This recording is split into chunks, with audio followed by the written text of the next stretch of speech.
তাহলে ভুলে গেছে, হ্যাঁ? মনে করতে পারছো না কিছু, তাই তো?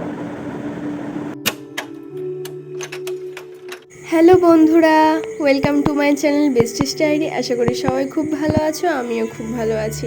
তো আমারও আরও একটা নতুন ভিডিওতে তোমাদের সবাইকে স্বাগত। আমার বাবা সকাল সকাল চলে গিয়েছে আমার কাঁঠাল গাছে কাঁঠাল বাড়তে। অনেক দিন ধরেই কাঁঠালটা ঝুলেছিল, আমি ভাবছিলাম গাছ পাকা খাবো, কিন্তু বাবা বললো না, অনেক দিন জল হচ্ছে, কোথায় জলসা হয়ে যাবে, পেরে নি। তো বাবা আজকের পেরে নিল। আর কাঁঠালের জাতটা না গোলগাল না, কেমন একটা টেরা বেঁকা টাইপসের, কিন্তু কোয়াটা খুব সুন্দর। আর কাঁঠাল দেখতে দেখতে তো আমি ভুলে গিয়েছি আমার রান্নাঘরে মাছ চড়ানো রয়েছে। তো আমি ছুটে গিয়ে গেলাম, দেখলাম যে গ্যাসটা বন্ধ করেই গিয়েছিলাম। যাই হোক, তারপরে আমি ডিমটা ভেজে দিলাম, মাছের ডিম। আমার মাছ ভাজতে খুবই ভয় লাগে, অনেকবার তেল ছিটকে এসেছিলো গায়ে, ওই জন্য আমি একটু দূর দূর থেকেই ভাজি। আর ঠাকুমার শরীরটা খারাপ, ওই জন্য আমি রান্নার দায়িত্বটা নিয়েছি। এই যে হালকা পাতলা ঝোল করছি, একটু মাছের ঝোল, এটা আমি চাপা দিয়ে দিলাম। চাপা দিয়ে একটু বাইরে গেলাম, কেননা সোমবার ছিল, আর আমি সোমবার নিরামিষ খাই, সোম মঙ্গল দুদিনই নিরামিষ খাই, ওই জন্য বাইরে একটা নিম পাতা দেখলাম। যে অনেক দিন তিতো খাওয়া হয়নি, আমার তিতো না খুবই ফেভারিট জিনিস। আমি আগে খেতাম না তিতো, কিন্তু এখন আমার ফেভারিট হয়ে গেছে, কী করে জানি না। আর সোমবার বলে আমি তরকারি চাখতে পারবো না বলে আমি ঠাকুমাকে ডেকে নিয়েছি। ঠাকুমাকে বলছিলাম যে একটু নুন হয়েছে কি দেখো তো ঠাকুমা। তো ঠাকুমা তো খেয়ে দিয়ে বললো খুবই সুন্দর হয়েছে। আমি জানি না কতটা সুন্দর হয়েছে, কিন্তু ঠাকুমার শরীরটাও খুব একটা ভালো নেই। আমি এর মধ্যে একটু জিরে মরিচ বাটা দিয়ে দিলাম। জিরে মরিচ বাটা দিলে শুনেছি ভালো টেস্ট হয়। যাই হোক, আমি রান্না টান্না খুব একটা তো পারি না, আমি ইউটিউবের সাহায্য নিই, নইলে আমার ঠাকুমার কাছ দিয়ে দেখে দেখে শেখা আর কি। তো মাছের ঝোলটা আমার কমপ্লিট হয়ে গেছে। মাছের ঝোলটা করে নিয়ে দেখো আমি আলুটা সেদ্ধ হয়েছে কি দেখছি। আমার প্রচুর পরিমাণে নুন তেল, এই নুন আর চিনির পরিমাণটা আমার সবসময় বেশি হয়, কারণ তো যাই না। এই দেখো আমি নিম পাতাগুলো বেছে নিচ্ছি ভালো করে, ডান্ডি থেকে নিম পাতাগুলো ছিঁড়ে ছিঁড়ে নিচ্ছি। এই রকম করে যারা খাও না তিতো, পছন্দ করো না, তারা আমার মতো করে একদিন খাবে, তিতোর প্রতি ভক্তি চলে আসবে। তো আমি নিম পাতাগুলো ভালো করে ছুলে নিয়েছি, ধুয়েও নিয়েছি। ধুয়ে নিয়ে জলটা ঝাড়িয়ে আমি কড়ার মধ্যে, শুকনো কড়ার মধ্যে দিলাম। শুকনো কড়ার মধ্যে দিতে দিতে দেখো এই শুকনো নিম পাতা শুকিয়ে পুরো একদম ভেজে গুঁড়ো করে দিলে না বেশ সুন্দর খেতে লাগে আলু ভাতের সাথে। তো আমি এই নিম পাতাগুলো আস্তে আস্তে করে দিলাম, একটু নাড়ি চাড়িয়ে দেখলাম যে বাইরে কেউ এসছে, আমি ওই জন্য একটু ছুটে ছুটে গেলাম।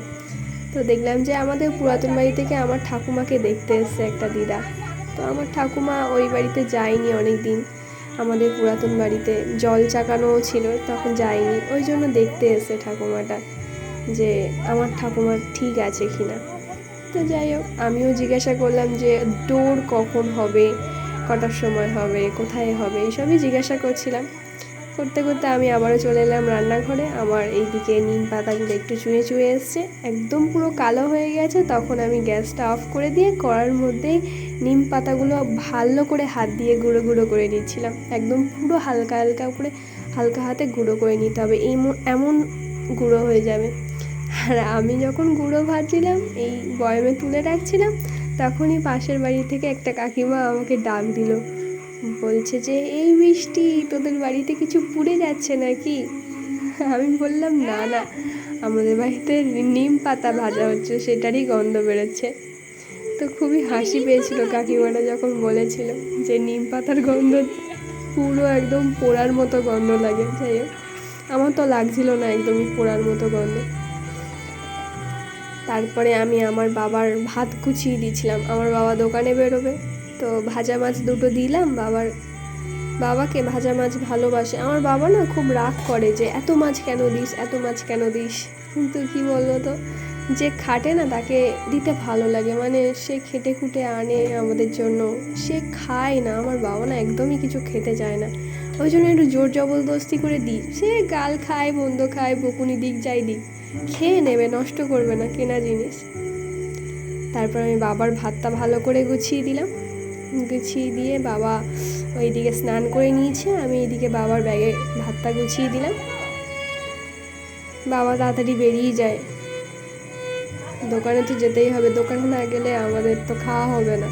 আর পরের দিন আবার ডোর অনেক বেচা কেনা মানে আনতে হবে, অনেক কিছু ফল আনতে হবে। সেই জন্য বাবার ব্যবসায়ী মানুষ না, ঘরে বসতে চায় না বেশিক্ষণ। তারপরে আমার ঠাকুমা আমার মাথায় একটু তেল ডলে দিয়েছিল, অনেক দিন তেল দেয়নি তো, 1 মাস ধরে আমার পরীক্ষাও ছিল, আমি নিজের যত্নও করতে ভুলে গেছি। আর কি বলবো, আমার নিজেরও শরীর এখন দুর্বল। তো ঠাকুমা দেখো আমাকে একটু আদর করছিল আর কি। আমি জিজ্ঞাসা করছিলাম ঠাকুমার মাথা ঘুরছে কিনা, পেট ব্যথা করছে কিনা, এইসবই জিজ্ঞাসা করছিলাম। আমি ঠাকুমার সঙ্গে না এমন এমন কথা বলি, মানে ঠাকুমার শরীরটা খারাপ তো একটু জানতে ইচ্ছা করে যে ঠাকুমার মনে কি চলছে। কার শরীরে কি চলে তো সেটা তো বলা যায় না, না বাইরে থেকে। তো ঠাকুমার এরকম খেলার ছলেই আমি জিজ্ঞাসা করি। তারপরে ঠাকুমাকে একটু ভাত খাইয়ে দিলাম, মুখটা মুছিয়ে দিলাম। মুখটা মুছিয়ে দেওয়ার পরে তখন বাজে রাত 8টা, তখন আমি ঠাকুমাকে ওষুধ খাওয়াচ্ছিলাম আর কি। তখন ঠাকুমা বলছে আমি সব কিছু ভুলে যাচ্ছি। তখন আমার মানে আমি নোটিস করলাম ভালো করে যে ঠাকুমা ঠিকঠাক কথা মানে আটকাচ্ছে, খুব কথা আটকাচ্ছে।